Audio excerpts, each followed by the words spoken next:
মেয়ে মানুষের অসুবিধা হইলে আমরা গাড়ি ঘোড়া নাই, তারপরে চাংদিয়া টাঙ্গিয়াও রোডে লেগা লাগে, আমরা বেজান তকলিফে আমরা আসি। আমরা এই এলাকার মানুষ কিতা দুষ করছে যে এই সরকারি কিছু পায় না। রাস্তা দিতে হবে, রাস্তা দিতে হবে, জলের সুবিধা করতে হবে, জলের সুবিধা করতে হবে, আমাদের জল লাগবে, আমাদের অরুণোদয় লাগবে, অরুণোদয় দিতে হবে, অরুণোদয় আমাদের লাগবে, দিতে হবে। নমস্কার বন্ধুরা, আমি মৃন্ময়। আপনারা দেখেন বিউটিফুল কাটলিচড়া ফেসবুক পেজ। বর্তমানে আমি আছি মাকাঞ্জিপুর এনআরপি রোড, কাটলিচড়া থানার আন্ডারে পড়ে এটা মাকাঞ্জিপুর এনআরপি রোড। তো এখানে আমার পিছনে দেখরা এখানের এই অঞ্চলের জনসাধারণ তারা একত্রিত হইয়া তারা ডাকে সাড়া দিয়া এখানের মধ্যে আমি আইছি।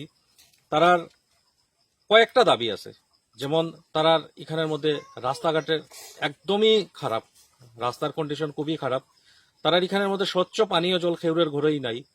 তারপরে হইল গিয়ে অরুণোদয়, এখানের মধ্যে ধরুন 30 থেকে 35টা পরিবার আছে, কোনো পরিবারের মধ্যে তারার কথা মতে কোনো পরিবারের মধ্যে অরুণোদয় নাই। মানে সরকারি সুযোগ সুবিধার তাকিয়া তারা হইতে গেলে বঞ্চিত, একটা পিছিয়ে পড়া গ্রাম খোয়া যায়। তো আজকে তারার ডাকে সাড়া দিয়ে আমি এখানের মধ্যে আইছি, তারার মুখ থেকে তারার অসুবিধাগুলো আমরা শুনবো। ভিডিওর মধ্যে আপনারা সঙ্গে থাকবা, চলেন তারার সঙ্গে কথা কইলেই। তো আমরা প্রবলেম হয়ে গেল। ফার্স্ট নম্বর তো একদম আমরা রাস্তাঘাট একবারে কিছু নাই। একটা যদি রোগী থাকে আমরা এখানে, তাহলে তারে বস্তা দিয়া চাং বাঁধিয়া আমরা বইয়া একদম মেইন রোডে লইতে লাগে। এরপরে এখান থেকে আমরা গাড়ি ঘোড়া পাই। এর আগে তো আমরা কোনো ধরনের সুযোগ সুবিধাই নাই। দুসরা নম্বর হয়ে গেল আমরা এখানে জলের এমন অসুবিধা যে ওই ঝর্ণা থেকে জল আনা যায়। অনেকজন আইয়া আমরা কইছে যে এখানে পেঁচি বানাই দিমু, আরো কিছু করে দিব, কিন্তু কিচ্ছু আমরা কাজটা হয়েই না। এখানে ভোটের সময় অনেক ভোটাররা আই, আমাদের প্রেসিডেন্ট মেম্বার এই জিপির এরা আই, কিন্তু কইয়া যায় আর কাজটা করেই না তারা।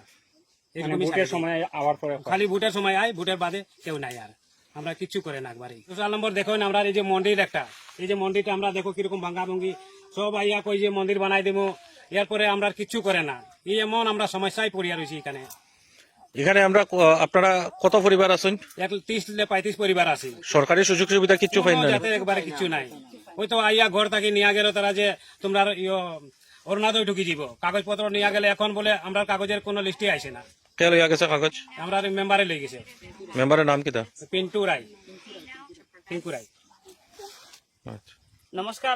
আমাদের এই যে গ্রামের মধ্যে যে সরকারকে আমরা এটাই অনুরোধ করি, আমাদের যে রাস্তাঘাটের সুবিধাটা আমাকে দিয়ে দিবে। আমরা অনেক কষ্ট করে জঙ্গলের মধ্যে আছি, আর এটাই আমরা সরকারকে অনুরোধ করে বলছি যে আমাদের অনেক জায়গাতে পেয়েছি, কিন্তু আমাদের এই জায়গার মধ্যে কিচ্ছু আমরা সরকারি বাবদে কিচ্ছু পাইনি। আমাদের রাস্তাঘাট খুবই কষ্ট। এটাই আমি সরকারকে অনুরোধ করে বলেছি আমাদের যেমন এটা আমরা পাই।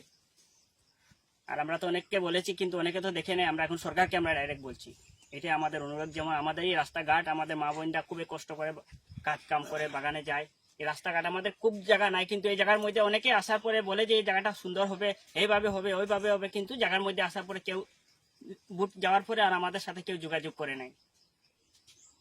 সরকারে আমরা অনুরোধ কইয়া নমস্কার করিয়া, আমরা বেজান কষ্ট, রাস্তাঘাট জল পানি বেজান কষ্ট। এরপরে মেঘ গিরলে আমরা জুড়ি থাকি, জল উঠাইতে পারি না, আমরা বেজান কষ্ট, রাস্তাঘাট নাই। মেয়ে মানুষের অসুবিধা হইলে আমরা গাড়ি ঘোড়া নাই, এরপরে চাংদিয়া টাঙ্গিয়াও রোডে লেগা লাগে, আমরা বেজান তকলিফে আমরা আসি। আমরা এই এলাকার মানুষ কিতা দুষ করছে যে এই সরকারি কিছু পায় না। সরকারে আমরা হাত জোর করিয়া অনুরোধ করিয়া আমরা কইয়ার যে আমরা একটু সুবিধা আমরা করিয়া দেও। তো দর্শকরা এতক্ষণ অবধি আপনারা শুনছেন তারার অসুবিধার কথা। এবং সব থেকে বড় জিনিস হইল গিয়া রাস্তাঘাট আর পানীয় জল।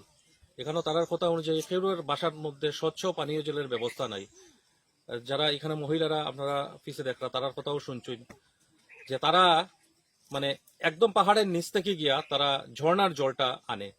ঠিক আছে, শীতের সময় শুকনা থাকে, তারা জল আনি লইতে পারে, কিন্তু সব থেকে বেশি প্রবলেম হয় বর্ষার সময়, কেননা ফিস্তা থাকে, বিভিন্ন ধরনের বিভিন্ন অঘটন ঘটে। তারপরে হইল গিয়া রাস্তাঘাটের অবস্থা আপনারা এখানে ভিডিওর সাইডের দিকে দেখতে পারে যে রাস্তার কন্ডিশনটা কিটা। তো গতিকে এই এলাকাবাসীর পক্ষ থেকে সরকারের কাছে একটা অনুরোধ, আপনারা প্লিজ এই অঞ্চলে একটু আপনারা দৃষ্টি দিবা, যাতে সরকারি সুযোগ সুবিধা যাতে তারা প্রপার ওয়েতে পায়। আর আপনারা যারা যারা দর্শক আছেন সবরে অসংখ্য ধন্যবাদ এই ভিডিওটা পুরা দেখার লাগিয়া। আর একটু শেয়ার করবা, যাতে দেখুন আজকে কইতে গেলে এই মাকাঞ্জিপুরের এই অঞ্চলটা একটু পিছিয়ে পড়া অঞ্চল। তো গতিকে আমি সরকারের দৃষ্টি আকর্ষণ করলাম, আর সবরে কইরাম ভিডিওটা একটু শেয়ার করবা, যাতে তারা অতি সত্বর সরকারি সুযোগ সুবিধাগুলা পাইলায়। তো নমস্কার।